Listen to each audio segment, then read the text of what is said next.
bandiraɓe musidɓe tedduɓe yeeɓiyankoɓe Pindi TV caggal yettude Allah en juule rasulillah sallallahu alaihi wasallam en calmini en jarni no adda yaari e kala saaha oɗo so heedi enen kewno arde filande bandiraɓe yewtere men wiyetede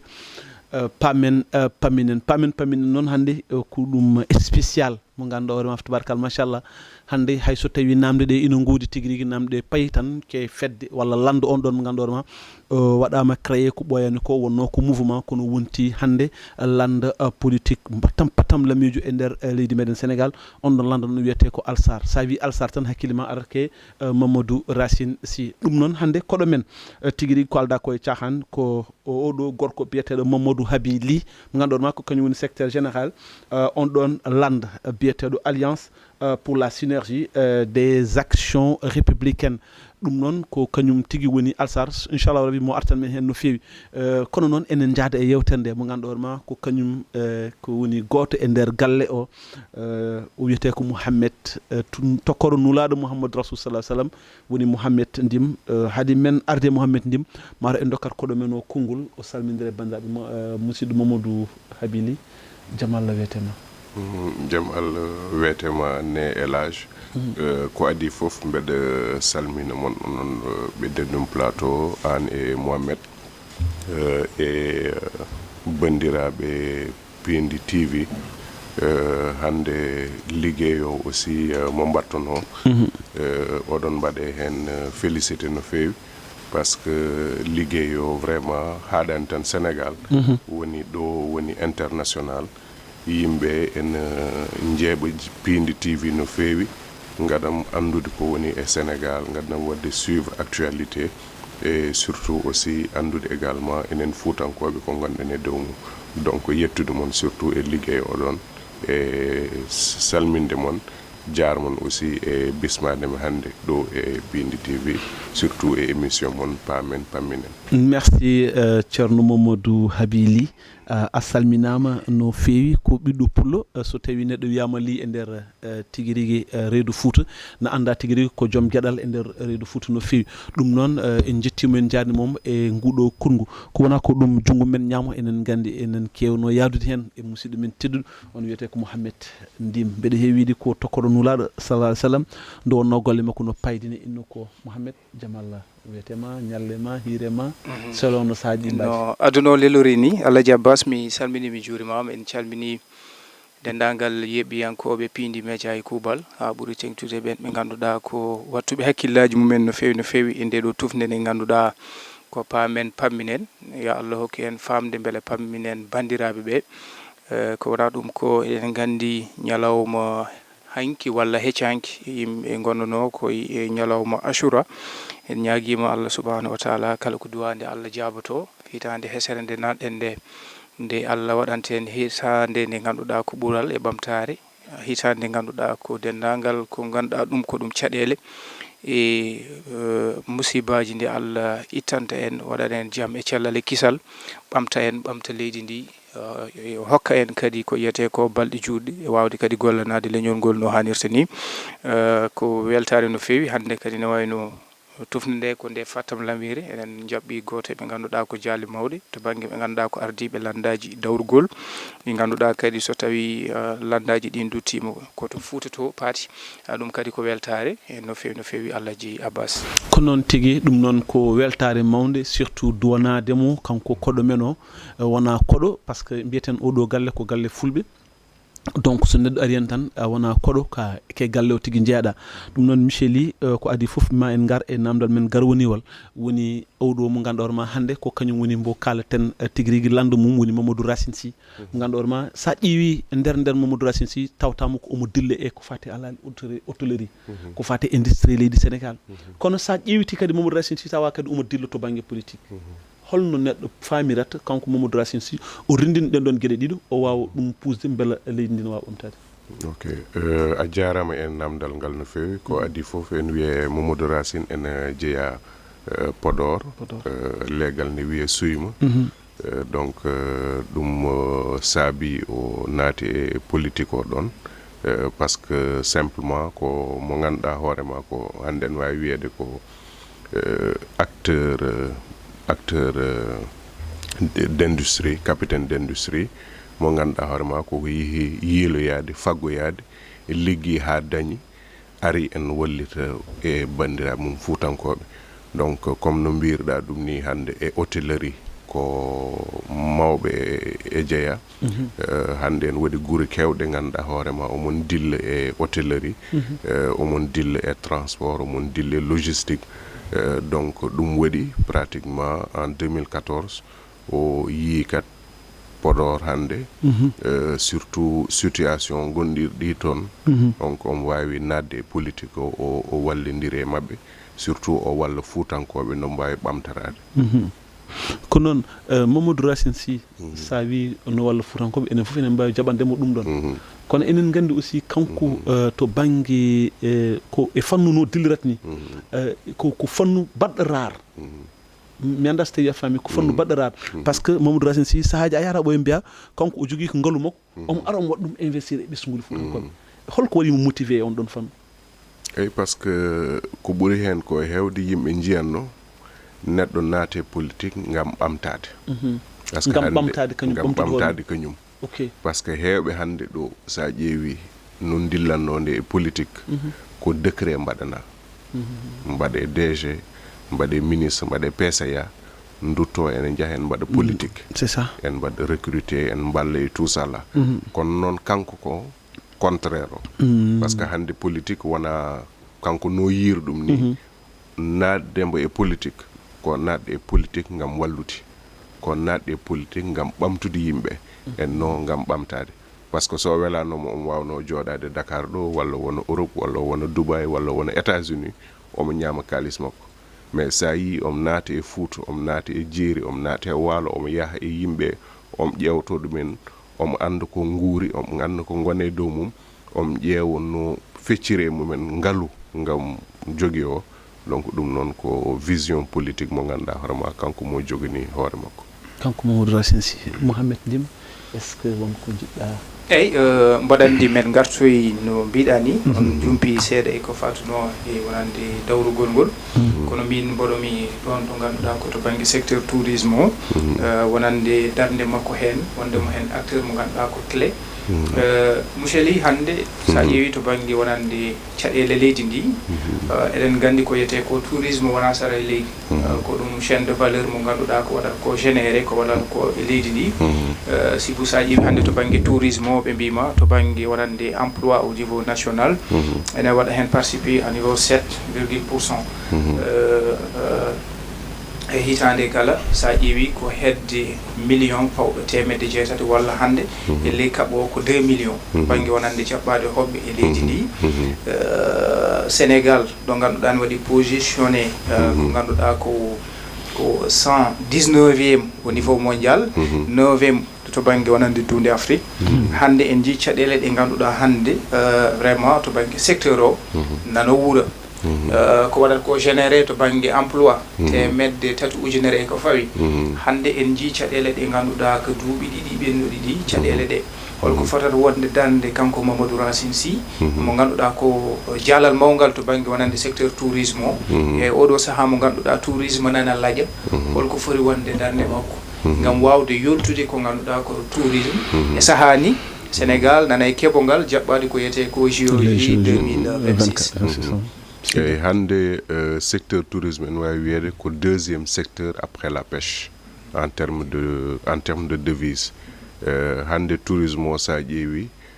Sénégal en jeeyano e guuri gadiɗi ɗi ɗo ye surtout zone men o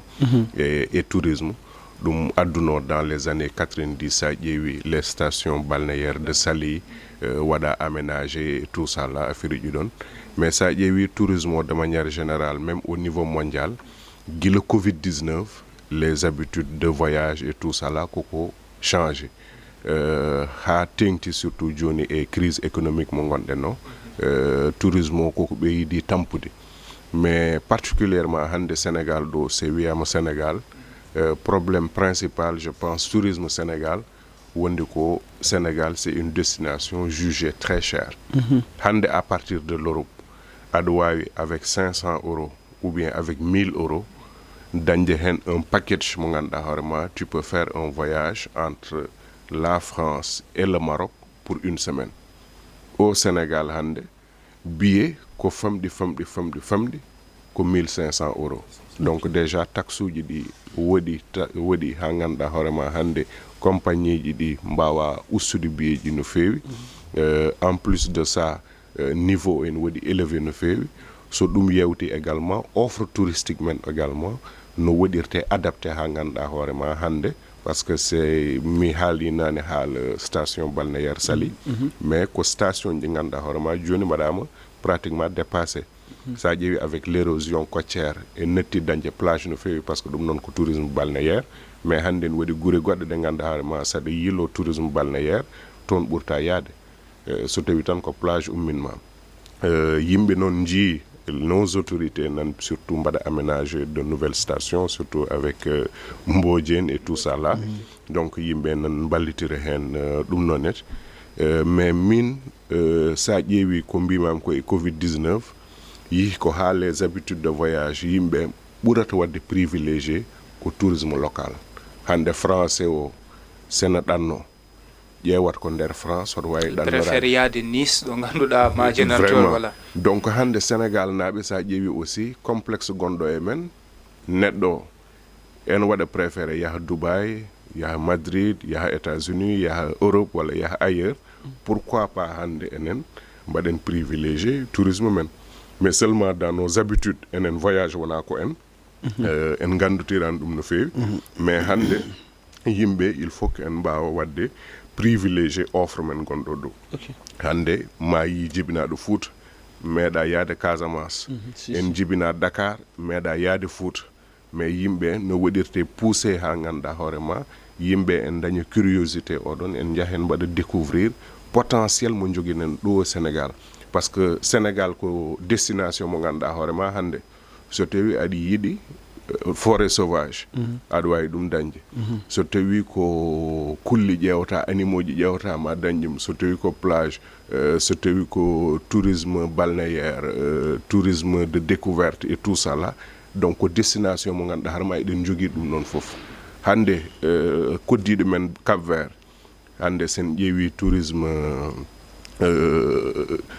surtout bateau ji garoɗi ɗo bateau ji garat Sénégal jetto Dakar 8 heures walla 6 heures du matin 18 heures jofto e Cap Vert tu vois. Donc ɗum noon nete no wawi famorade et puis bon sa ƴeewi aussi so ɗum yawti needi yimɓe accueil yimɓe ɗum noon fof en jeeya ko ganduɗa harma ene walla une destination mais Sénégal très souvent touriste so ari ɗo en heewi tampinede waɗe agressé par ce que hande hay jeygu saɗa yeeye neɗɗo ma ƴeew no jeyirɗa ɗum taw ndewta ɗum koye les sentiment aɗa yewtude mum ha jeeya ɗum ƴetta marchandise ma taw waɗani sentir ka an ka baɗowo ɗum agressé walla ka tampinowo ɗum pour sodde. Donc yimɓe il faut ko ƴewto comportement ji kewɗi comportement hande population vis-à-vis des touristes ƴewto également hande standard uji hôtel aji men restaurant ji men ƴewto surtout station ji men touristique mbaɗa créer ko ganduɗa hoorema en waɗa attirer yimɓe no fewi par ce que objectif o c'est peut-être d'atteindre 3 millions de touristes mais objectif oɗon eɗen goɗɗi ɗum pour le moment. Kono noon ɗum noon ɓayde eɗen goɗi ɗum mata en duttot seeɗa sen to Podor par ce que sen jeeyi Podor comme par exemple sa ƴeewi Mamadou Racine Sy 2022 ari waɗi accédé e les destinées de Podor. Alors hande presque il y a 4 ans presque 2022 2026 presque 4 ans hol bilan mo mbawɗa waɗanɗen tiré surtout ganduɗa ma kanko waɗi ɗum réalisé toon to Podor surtout ko ardi ko Podor mais également aussi impact ganduɗa hoorema holto ɓamata ngaluji ɗi ganduɗa hoorema omo ruttina ɗum kadi e Podor est ce que ɗin ngaluji aussi no gotno walla. Ok ko mbaɗen préciser d' abord woni 2022 no yettoto nde budget mairie Podor nan wonno e 300 millions. 300 millions là joni budget Podor presque yettimo milliard seeɗa heddi yetto milliard par ce que mairie ji ɗi aɗa andi bon ko ɓuuri hen ko hewde ko partenariat public privé ko ɓuuri ko hen hewde aussi état ene wallita no fewi mais an saɗa liggo mbatta feere ko gona le bon élève ha ganduɗa hoorema projet ji kewɗi ma waw hen wadde ma wawi hen suɓede te so ɗum yawti hande e bilan Mamadou Racine en wawi wiyede bilan Mamadou Racine si Podor a ƴewta ɗum simplement à partir de 2022 parce que 2014 ndeno o yeehi élection kanke Aissata e poɗidira o heɓani mais no heɓani nde comme par exemple ɗon jafɗa est ce que aussi 2022 wona arrangement tan takimo heɓde par ce que aussi Aissata était kanko no maître toon ete ndenta Podor Aissata wona ballodiral tan eyyi bon Aissata je pense sa ƴeewi 2014 Racine mo weeɗa wadde politique ene foɗidire mo ganduɗa hoorema nane terrain politique depuis plus de 20 ans jahon ha peut-être en 15 jours de campagne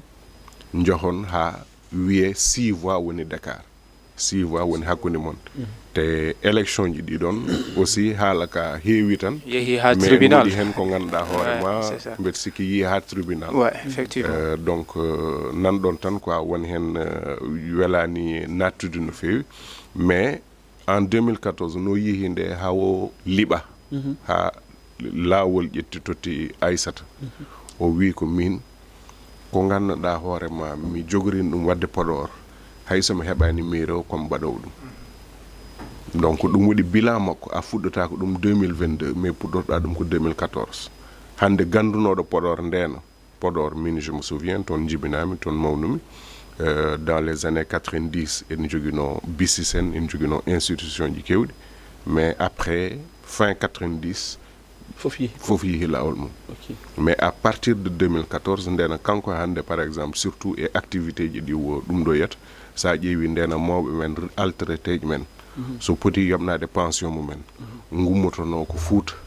jaha Ndar walla Richard Toll ɗum waɗi institution ɗi gari toon hande sa ƴeewi Podor il y a au moins 3 banques nan toon donc hande Podor sa ƴeewi saɗa aranno toon en tout cas avant 2014 saɗa jogui carte ma bancaire a wawa tirde kalis mais hande sa yeehi toon tu as le choix ɗum waɗi déjà sur le plan institutionnel e ɗiɗo net kanko o waɗi booste hunde ko ganduɗa hoorema hande en ɓeyda une plus-value sur l'économie de Podor de sorte que hande également sur le plan de l'emploi je pense que ko ɓuuri 500 emplois waɗama toon créé toon taw ko Podor non taw ko Podor et ailleurs te hande vision oɗon woni Podor wa gummoto ɗon mbatta liggoyo bangol en mbi liggoyo bangol goɗɗo won hen en liggo toon par ce que par exemple hande sa ƴeewi institution ji no garirni toon en waɗi Podor naɓe ɓe ganduɗa hoorema gari ko mbaɗi créé des sociétés de gardiennage mbaɗi soumissionné mbaɗi gagné marché ji ƴetti sukaɓe Podor naɓe ene mbaɗa gardiennage hande dans les petites et moyennes entreprises également heewɓe ballitadama hen mais ɗum joni aɗa wawi ɗum qualifié wonde ko ari ko ɗum nden ari walla wonko fuɗɗino arde avant comment non ko à partir de 2014 changement oɗon fuɗɗi ko à partir de 2014 ɗum waɗi bilan makko sa fuɗɗirima 2014 ha joni hoto tolni ɗo ganduɗa hoorema véritablement ganduɗo Podor andi Podor waylima no fewi andi Podor changé no fewi ko woni ko hande maire hande ƴeew Sénégal je pense on a 552 communes mais hole maire ƴettowo 300 millions wiya sukaɓe mi fewdanat mon pelouse synthétique e stade mon gila Ndar ha Matam so fewi Ndar ala hoto ganduɗa hoorema hande stade dañƴo pelouse synthétique mo wona Podor mi wimama nane budget Podor hoto ummi e hottolni ɗo joni e 300 millions ji ɗon sa jogorini ɗum yaltinde e budget o vraiment musat mais ko kanko yaltini ɗum e poche makko hande holon maire jiita jaltinowo e poche mum des millions pour wadde investir hunde donc ɗum noon woni particularité un tout petit peu maire Mamadou Racine ɗum waɗi o foti waɗede cité en exemple parmi les maires du Sénégal parce que ko maire mo ganduɗa harma wona tan e gafake maire o ummat mais en itte gafe ko mum ene waɗa e wuuro ngo et si c'était à reconduire est ce que vraiment aɗa sikki Podor naɓe no paari pour artirdemo Podor naɓe kay paari ko pour wadde Racine si maire à vie maire à vie ɗum est ce que no wawi wonde Mohamed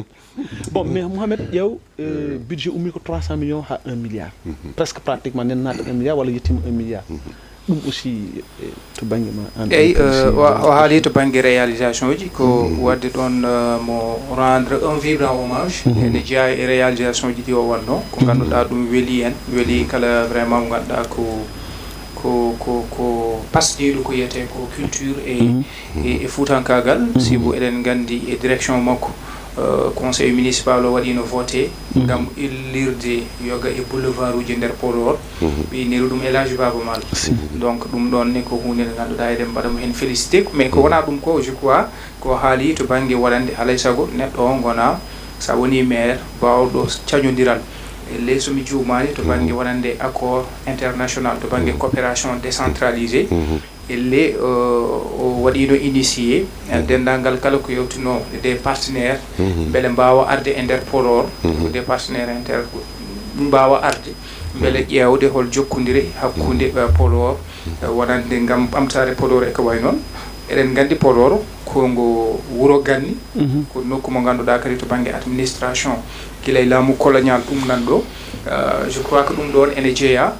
ko ɓuri hande hokkude elle fayida to banggue ayaw wonande ɓamtare Podor monsieur Ly mi arta seeɗa e boulevard mo mbiɗa o Elage Baba Mal par ce que hande Elage Baba Mal ko faaro fuutankoɓe ko faaro haalpulareɓe foof donc Baba Mal ko neɗɗo mo ganduɗa hoorema yimɓe fof en parnori ɗum no arata nde alano hay école alano hay salle walla place publique mo ganduɗa mo en wawi mantorede Baba Mal ɗum waɗi o ƴetti tout un boulevard o wi ɗum ɗo ko boulevard Elage Baba Mal par ce que Elage Baba Mal ko faaro fuutankoɓe donc ɗum noon c'était important de le souligner mais arte seeɗa aussi e bilan o je pense kalko fati e pavage électrification lampe solaire e ɗiɗon fof ala fof ko ganduɗa hoorema ko waɗanani Podor naɓe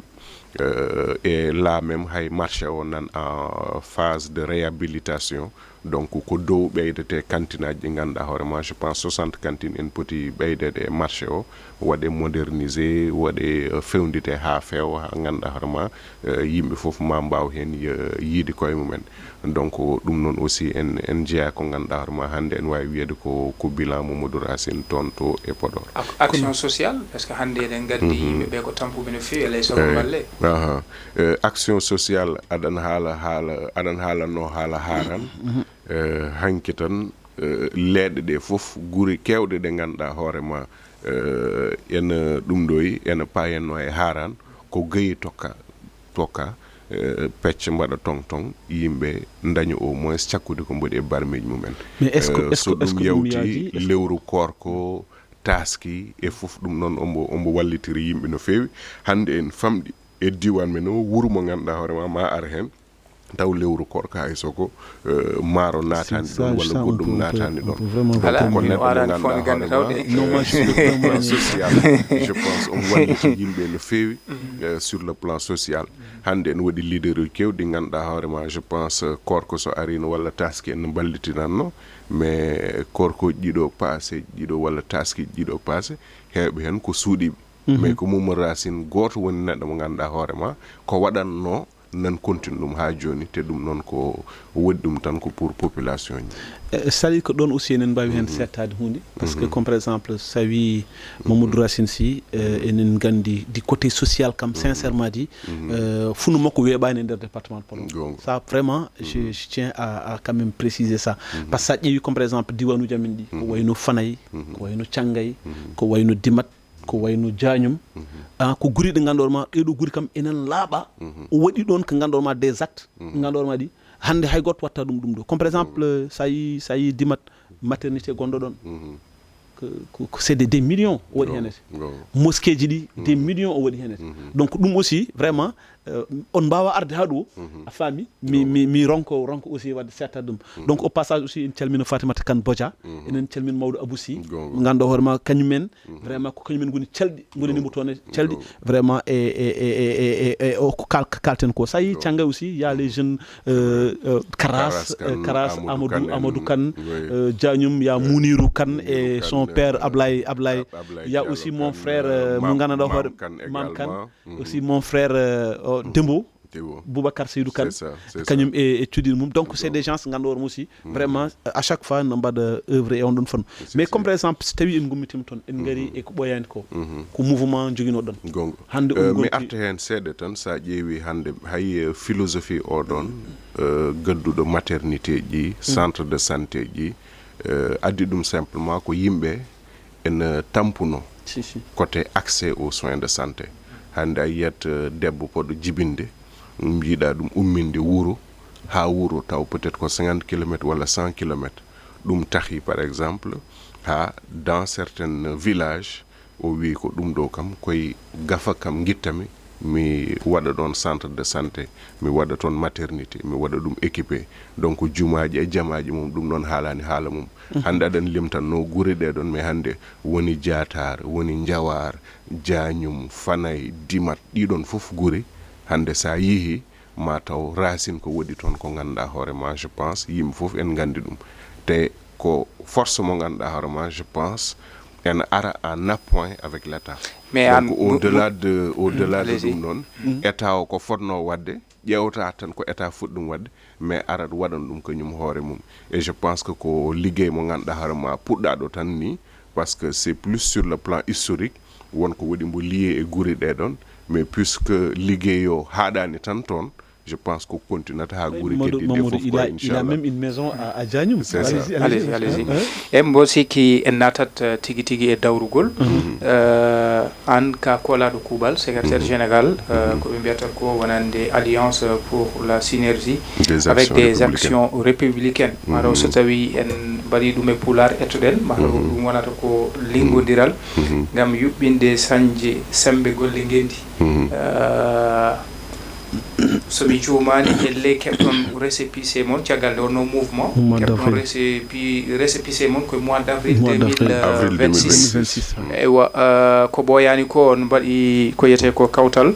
ngam yeyde carte uji mon des carte membre e ko wayi noon mbeɗa waɗa lowti wadde ɗum so tawi haalama kaleten ko banggue ko yiyete ko kuccam e perspective hande o Alsar holko woni vision mon beele ko Mamadou Racine ko niveau départemental national e ko way noon beele hande ko ittude laamu ngu tottam holko woni oɗo waɗande lancement e holɗo faya ok hadde lancement oɗon d' abord rappelé que no yihinde ha yimɓe pari ancrage mumen e département o en 2017 déjà mouvement o waɗano mouvement national donc ndene wiyano ande liggey Sénégal ak Racine sa ƴeewi hay élection ji ɗi to jawtuɗi wot guuri ɗe ganduɗa hoorema ailleurs au Sénégal hoto ganduɗa hoorema dañanamo toon des candidats au municipal donc des élus locaux oui hande ailleurs au Sénégal wona tan Podor yimɓe jogui des conseillers municipaux des conseillers départementaux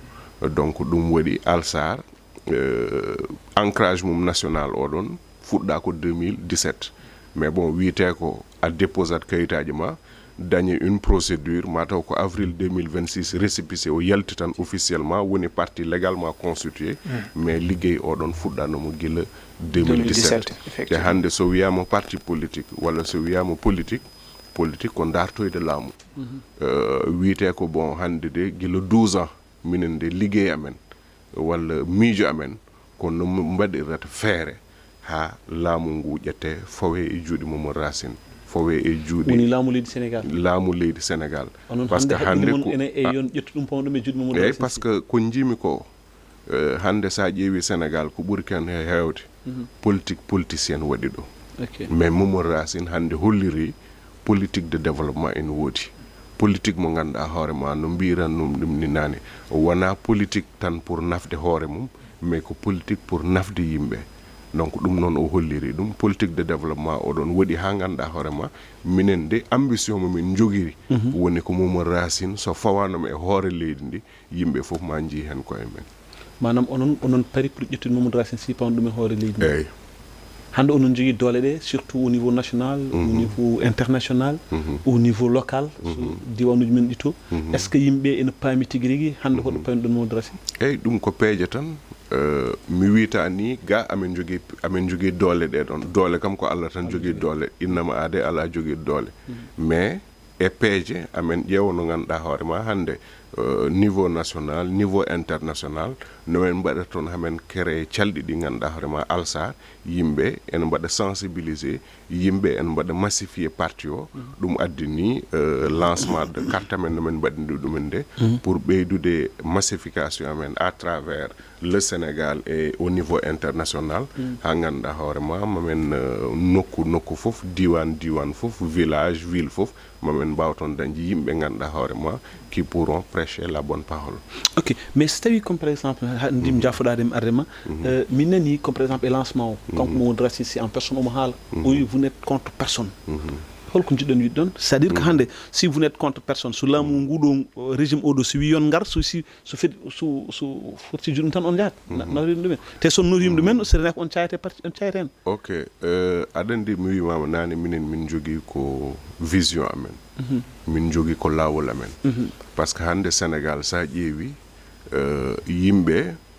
politique wiyete tan ko A ou B ka opposant walla ka pouvoir mais min mbaɗi créé ko une troisième voie mo ganduɗa hoorema yimɓe c'est plus par ce que saɗa yiira noon politique woni yiide politique mo ganduɗa hoorema mi waɗat politique ɗum waɗi kam mbeɗa haala ɗum nani mi waɗat politique pour dañde poste mi waɗat politique pour ɓamtade mi waɗat politique pour dañde ɗum ɗo walla damde ɗum ɗa ɗum waɗi hande heewɓe en ƴeewa wadde positionné hu à l'opposition walla au pouvoir walla hay so tawi aɗan opposition aɗan ƴeewa no poɗirɗa au pouvoir mais Alsar wi ko kañum yi ko politique de développement te hande sa ƴeewi même la personnalité de Mamadou Racine ko personnalité mo ganduɗa hoorema je pense ala hay goto caɗele e qui que ce soit donc ɗum waɗi ombo wiya kanko adversaire makko ko goto adversaire makko ko sous développement parce que sa ƴeewi politique hande ƴeewa e guure men ma yijjiɗo yimme e baaba oɗo ko jeeyako ɗo oɗo jeeyaɗa waɗi hay salmodirde en calmodirta hay yewtide en jewtidda hay joddade en jottaki or politique wona ɗum noon politique ko so campagne yoni en jiidani miijo mataw gonen adversaire uji pour un moment eɗen mbawi yeddodirde eɗen mbawi habde mais so politique yewti yo en gandu politique yewti joni heddi ko liggade Sénégal heddi walla ko liggade wuuro men heddi mais aɗa yi guure ɗe ganduɗa hoorema hande famille goto oɗo en fotnoro mairie oɗa en fotnoro eɓe oɗo dañi oɗa dañani mais oɗa nan haaɓo oto hay so tawi ko campagne o yewti walla hay so tawi ko élection o yewti donc ɗum waɗi par exemple e vision ji ɗon o wi kanko o ala adversaire e politique o ala adversité o adversité oɗon o watta ha yetto niveau ennemi ɗum waɗi hande yimɓe heewɓe woni opposition woni pouvoir wonɓe toon fof ko sehilaɓe makko ko yimɓe makko ɗum waɗi ombo hollira vision oɗon mo ganduɗa hoorema mo jogni politique o eyyi en tant que kolaɗo kuuɓal to banggue maillage local hol structure peeje ɗe lelno toon gam wawde heɓanade beele oɗon paari gembude sukaɓe ɓe ganduɗa ko jeeyaɓe moon enen gandi paɗen koye sumgoji élection ji local holde hande oɗo saaha holko woni darde moon beele wawde heɓanade ɗum e posé sukaɓe ɓe ganduɗa beele mbawa yadde hebde mairie ji ɗi beele ɗum aussi ne jeeya e darde moon. aɗa andi politique a wawa haalde politique a haalani sukaɓe a wawa haalde politique a haalani rewɓe donc au delà de sukaɓe hay rewɓe yimɓe nan ƴeewo partout au Sénégal no mbawi wallirde sukaɓe mbawi wallirde rewɓe mbawi wallirde yimɓe ganduɗa hoorema ma mballu ma kep poste uji e guure mumen ma gon maire uji ma gon député ji ma gon goɗɗum e goɗɗum ha mbawa liggade no fewi hande Sénégal ko wuro mo ganduɗa hoorema sa waɗi ɗum pecce joyi ene wawi pecce tati ɗe wiyete ko ils ont moins de 35 ans donc hande a wawa wadde politique te frange oɗon population pawa ɗumen de côté ɗum waɗi franchement woni surtout sukaɓe woni rewɓe yimɓe en batte mumen haqqille no fewi mawɓe aussi yimɓe en batte mumen haqqille par ce que cukalel woni debbo wawa yaade te mawɓe gardaki si mais to banggue waɗande ko yettuno e kawte ko gonga haali joni to banggue mouvement Alsar guila ɗo wonno mouvement ha hande wonti parti eɗen gandi ɗum woni duuɓi ɗi ganduɗa ko kewɗi sa ƴeewi to banggue trajectoire mum eɗen gandi hande leydi ndi e saaha foof eɗen gona e dille caɗele caɗele to banggue justice caɗele hande to banggue socio économie e ko way noon baade mbiɗon onon ko synergie ko lingodire ngam jokkodire elle walla mi heewani nande Alsar kañumne yaltude dilla wona ɓe ganduɗa kañumne ko joguiɗo dande ɓe ganduɗa ko famarɓe doole caɗele injustice e ko way noon jogay won certaine ɓe ganduɗa ko dilloɓe e dawrugol le ɗonne kadi min kewani nande Alsar holko saabi ok wiite ko hande peeje ɗe massification c'est de la base vers le sommet hande amen e liggéey mo ganduɗa hoorema darde calɗi partout au Sénégal dans les villages dans les villes ensuite amen mbaɗa structurer mouvement amen de la base vers le sommet ok bisiki mbattami hen koto banggue wonande ko mbiyami mataw ko ɗum cap stratégie hande oɗo saaha hol ko woni les grands chantiers to banggue Alsar wawde weddade ko yete ko calɗi mumen baade mbiɗon sago mon ko Mamadou Racine heɓa laamu leydi en 2029 ujunaje ɗiɗi e nogas e jeenayyi hande oɗo saaha hol peeje ɗe lelnuɗon ngam sumgoji so jonti tawi oɗon mbawa dañde ko ganduɗa ɗum ɗo ana totta Mamadou jooɗo e jogo taltali laamu leydi Sénégal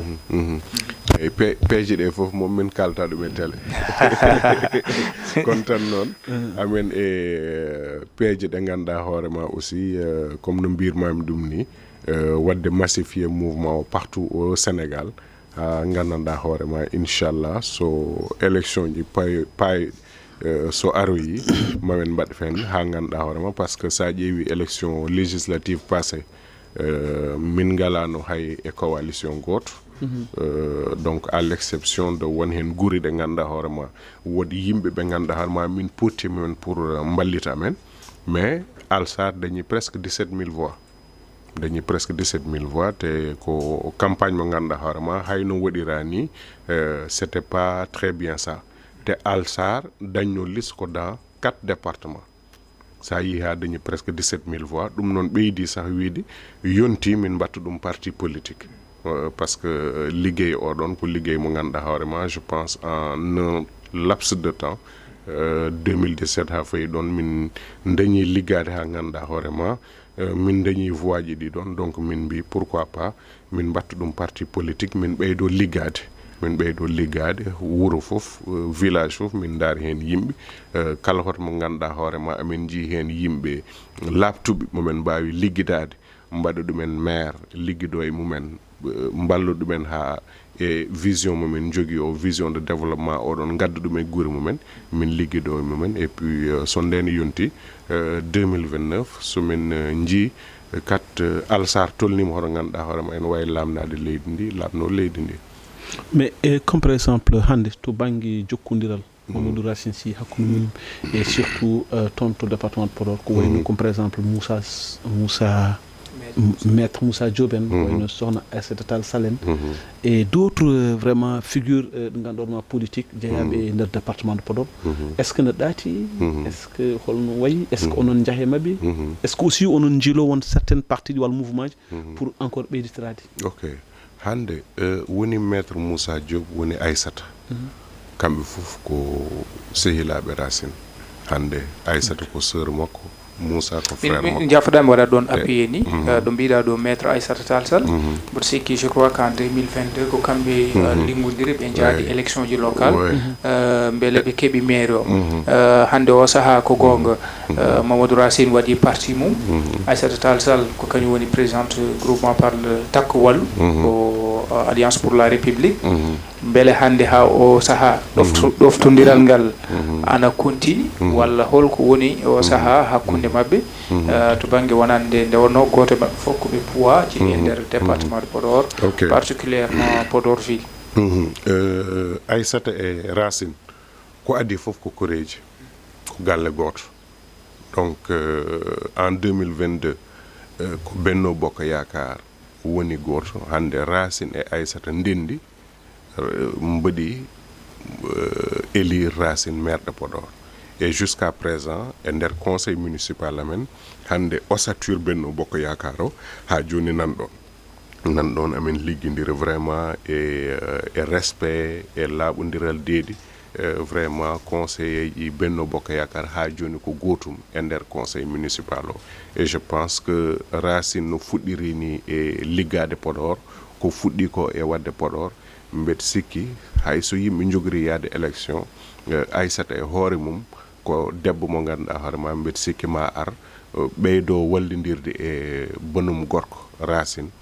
pour yimɓe continue liggey o donc vraiment Aissata ko neɗɗo mo ganduɗa hoore ma sur le plan politique yimɓe fof en jogui e makko respect et admiration et je pense que ko faaro men fuutankoɓe fof enen fof mbimami ɗum waɗi Aissata ne ko debbo mo ganduɗa hoore ma vraiment a waɗa ɗum rendre hommage par ce que yimɓe fof en gandi vraiment ko jambar doyen won kono noon eɓe jogui toon caɗele ɗe par ce que coalition Diomaye maître Moussa Diom nan toon ha toon waɗi feɗen mum ha sisi et puis ɗonne kadi aussi y a aussi le Pastef y a la coalition Diomaye y a le Pastef ya wonke là-bas Ismaïla Wane parce que eɓe kolwini Ismaïla en tout cas je sais que comme par exemple ɓe tampini on toon e élection ngaji ɗiɗo adandi local même présidentiel et législatif. Oui, adandi local c'est particulier. Local au-delà des chapelles politiques ko jewtindiral te hande sa ƴeewi en tout cas min gandum ko ɓurmo andude ko commune de Podor te hande commune de Podor vraiment tottuɗo ɗum Racine koye intérêt commune de Podor donc hande je suis sûr que so yimɓe jeehi ha jettimo ɗon yimɓe jooɗima jewtidima population ji en gandi holon foti tottede wuro ngo parce que vraiment Racine ko gartam e wuro ngo Racine vraiment ko intérêt Podor tan hen woni e dow mum ɗum waɗi so yimɓe jettima e élection ji local ko Podor naaɓe koye men garata mbiya powen ɗo Racine mais y compris frère Wane aussi lui en personne mo aro wiya par ce que kamɓe mbike wonde kamɓe keɓe yiiɗoy mairie o de ok Ismaïla Wane c'est un ami et un frère. Oui, et il est pour le développement de Podor. Donc, vu qu'il est pour le développement de Podor, est-ce qu'il m'a achan Mamadou Racine si M'a achan Mamadou Racine. Vision monnaie et Sénégal, bade mbiɗa Mamadou Racine haɓoto ko sous développement. Jiɗɗon hebde ko leydi Sénégal. Hol projet ji mon ɗi lelnu ɗon hande oɗo saaha baɗum Abbas Sarr baɗum Mouhamed Dik baɗum Djiby Dion ane wawi tubnade hen ha yiya tawa kaddi fayodinde wondi hen ndi beela daña fartange wotande on vision mon mo jogui ɗon e Sénégal beele son gari Sénégal yalta e jooti sûrement ko ɗon presque gasni tan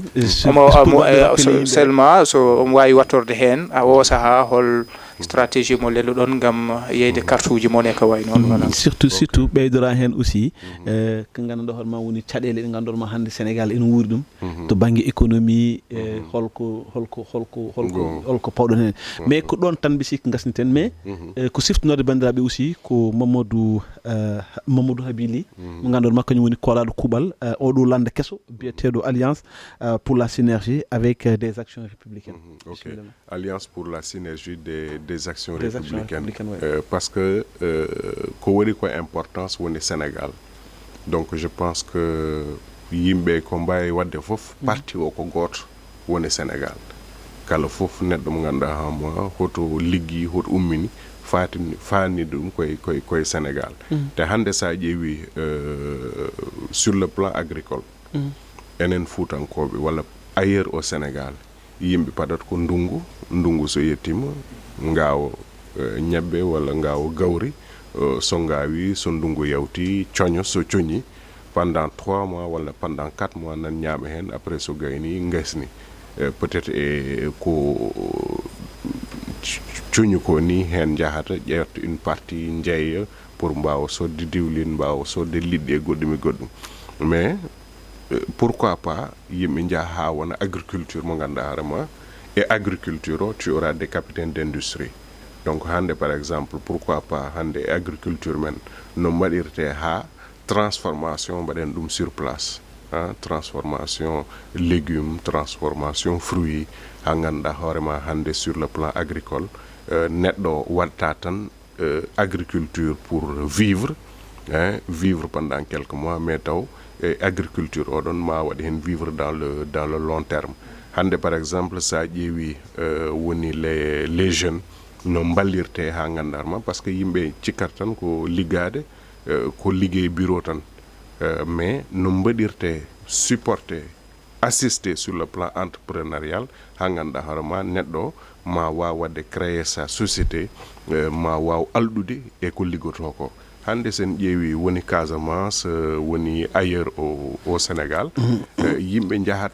jetto période mangue yaha mangue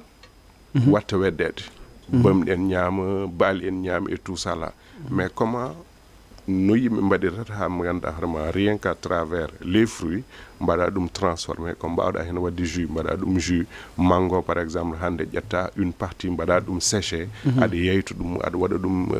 exporté est ce que fami donc ɗum noon woni plus vision amen sur le plan de l'élevage également no mbaɗirten hande ha ganduɗa hoorema yimɓe ne serait-ce que sur ces deux pans agriculture et élevage ma dañen autosuffisance mo ganduɗa hoorema on va non seulement en produire assez ha ganduɗa hoorema men mbawa yeyde une partie ɗo une autre partie jeeyen ɗum ailleurs et je pense que yimɓe koye vision ji o ɗiɗon goni e yimɓe nan liggono hen vraiment ha ganduɗa hoorema so nden yonti ma programme tiɗɗo yaltini wiye exactement ko yimɓe ɗo ndewata ha mbawa yaltude hen jeygol carte uji mon to non voilà eyi jeygol carte uji amen guuri kewɗe ganduɗa hoorema amen joguino toon déjà des cellules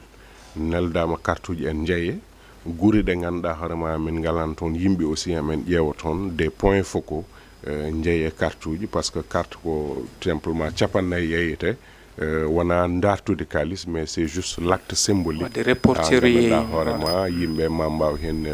ma mbaw vraiment wadde adhéré en masse mbi sikki danaka ko dokkano so tawi wonko joguiɗa ko ganda keɓani namdadema bisimilla ok jiɗmi hen ɓeydu tan ko yimɓe yo gon goto hande par exemple sen ƴeewi Fouta men surtout particulièrement politique en créé ɗon ko caɗele kewɗe ganduɗa hoorema à la limite yahata wonta animosité mais hande yimɓe no mbaɗirata ha ganduɗa hoorema politique so yonti mbaɗa politique mais politique so yawti yimɓe gara jooɗo jewtiri ƴeew no mbawi wadde ha véritablement mbaɗa développer nos localités et je pense que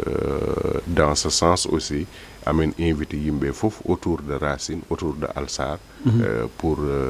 vraiment véritablement wadde développer guuri men so ɗum yawti yimɓe jalti koye haran hanki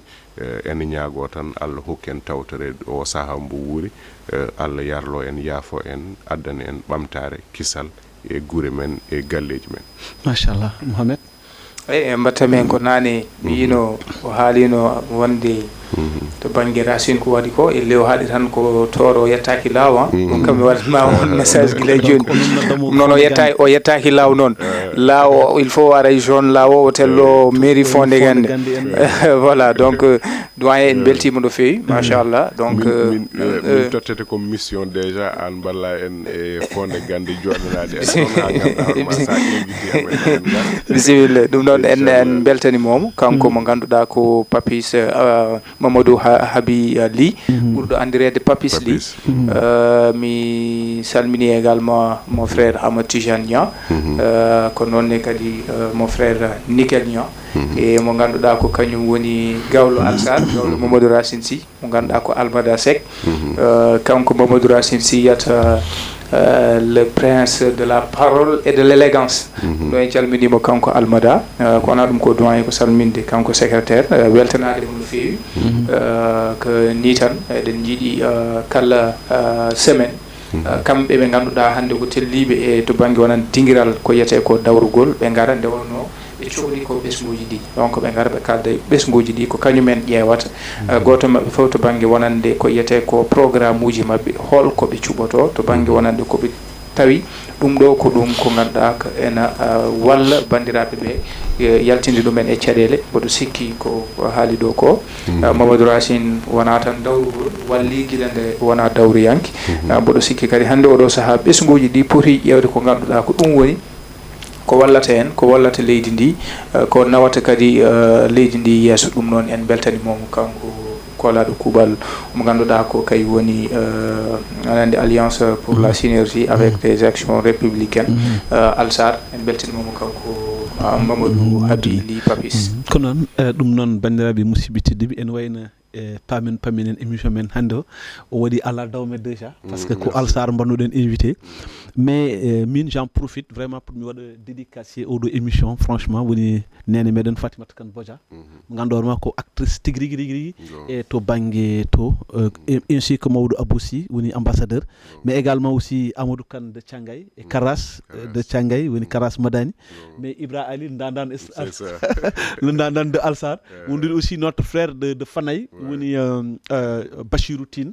donc ɓeɗo fof vraiment enen gandi ko yimɓe aussi daraniɓe Alsar e nder nokkuji men ɗum noon yo Allah wallu en tout cas no mon frère wirini cette chaîne là enen ɗo kadi ko chaîne mo ganduɗa hoorema tabarkal machallah bandiraɓe enen jeeɓa ɗum ne ketto ɗum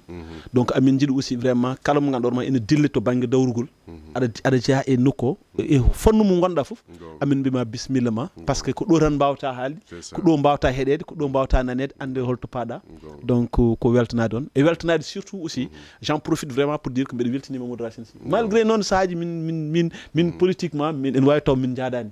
eyyi mais kam mbiɗa weltinimo e banggue action ngaji social ɗo waɗat ɗi e nder nokkuji ɗi ɗum waɗi nani mbiɗa sitanma vraiment ko waɗi ko e diwan men o parce que min dal min hawtello lawtan donc inchallah law bismitiɗiɗi gasi ha laaɓi ceer émission men paminen dokkidiren adi tan saaha goɗɗo so Allahu lamɗo jaaɓi sabu Mouhamed assalamu aleykum wa rahmatullahi taala wa barakatuh